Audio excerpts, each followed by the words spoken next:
ആൻഡോ ചേട്ടാ, ഈ പുള്ളിക്കാനത്തേക്ക് എങ്ങനെയാണ് പോകുന്നത്? മൂന്നാമത്തെ പോകുന്നവർക്ക് കാഞ്ഞാറും റൈറ്റ് അടിക്കുക. ആ. കുറെ അങ്ങോട്ട് പോയി കഴിയുമ്പോഴത്തേക്കും AV പോയിന്റ് എന്നാണ് അതിന്റെ പേര്. AV പോയിന്റ് ഒരു വലിയൊരു ഹെയർ പിൻ ഒക്കെ കഴിഞ്ഞ് കഴിയുമ്പോഴാണ് റൈറ്റ് സൈഡിലേക്ക് മീൻസ് നമ്മൾക്ക് വണ്ടി പാർക്ക് ചെയ്തിട്ട് കുറച്ച് ട്രക്ക് മീൻസ് കയറി നടന്നു പോകണം.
ഞങ്ങൾ ഇന്നുള്ളത് പുള്ളിക്കാനമടുത്ത്, വാഗമൺ കാഞ്ഞാറ് വാഗമൺ റൂട്ടിൽ പുള്ളിക്കാനമടുത്ത് AV വ്യൂ പോയിന്റ് എന്നാണ് ഈ പേര് കിടക്കുന്നത്. പുള്ളിക്കാനം തന്നെയാണ് നമ്മുടെ ജോസഫ് സിനിമയിലൊക്കെ കുറേയേറെ ഭാഗങ്ങൾ ഇവിടെ ചിത്രീകരിച്ചിട്ടുണ്ട്. ആദ്യമായിട്ട് ഈ സ്ഥലത്തിനെക്കുറിച്ച് പറയുന്നത് ബിനോയ് ചേട്ടനും ആൻഡോ ചേട്ടനും കൂടെയാണ്. ബിനോയ് ചേട്ടനും ആൻഡോ ചേട്ടനും ആസാദും അങ്ങനെ KSEBയിലെ സന്ദീപും ഒക്കെ ആയിട്ട് KSEBയിലെ കുറേയേറെ സുഹൃത്തുക്കൾ ഒരിക്കലും ഇവിടെ വന്ന വീഡിയോയും കുറേ ഫോട്ടോസും ഒക്കെ ഞങ്ങൾ കാണിച്ചു. പക്ഷേ ഇത്രയും വലിയൊരു സ്ഥലമാണെന്ന് അന്നേരം തോന്നിയില്ല കേട്ടോ.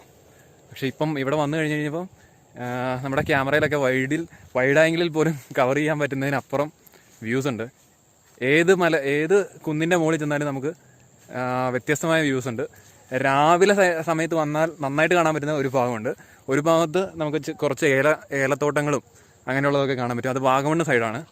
അപ്പോൾ നമുക്ക് രാവിലെ വന്നാലും ഈവനിങ് വന്നാലും നമുക്ക് കാണാൻ പറ്റുന്ന സ്പോട്ടുകൾ ഇവിടെയുണ്ട്. നല്ല ഏരിയ ഉണ്ട്. വാഗമണ്ണിലെ മൊട്ടക്കുന്നിനോടൊക്കെ കമ്പയർ ചെയ്യുമ്പോൾ അതിനോടൊക്കെ കമ്പയർ ചെയ്യാൻ പറ്റുന്ന അത്രയും ഏരിയാസ് ഉണ്ട്. നമുക്ക് കുടുംബമായിട്ടൊക്കെ വന്നു കഴിഞ്ഞാൽ കുറച്ചേ ഉള്ളൂ, വഴിയിൽ നിന്ന് കുറച്ച് ദൂരം നടന്നു കഴിഞ്ഞാൽ ഈ കുന്നിൻ്റെ മുകളിൽ വരാം. മനോഹരമായൊരു സ്ഥലമാണ്. അപ്പോൾ പറ്റുന്നവരൊക്കെ വന്ന് കാണുക. നമുക്ക് ഇതുപോലൊരു നല്ലൊരു വീഡിയോയുമായിട്ട് നമുക്ക് ഇനിയും കാണാം. Till then take care. Bye from Arun പുതിയാമടത്തിൽ.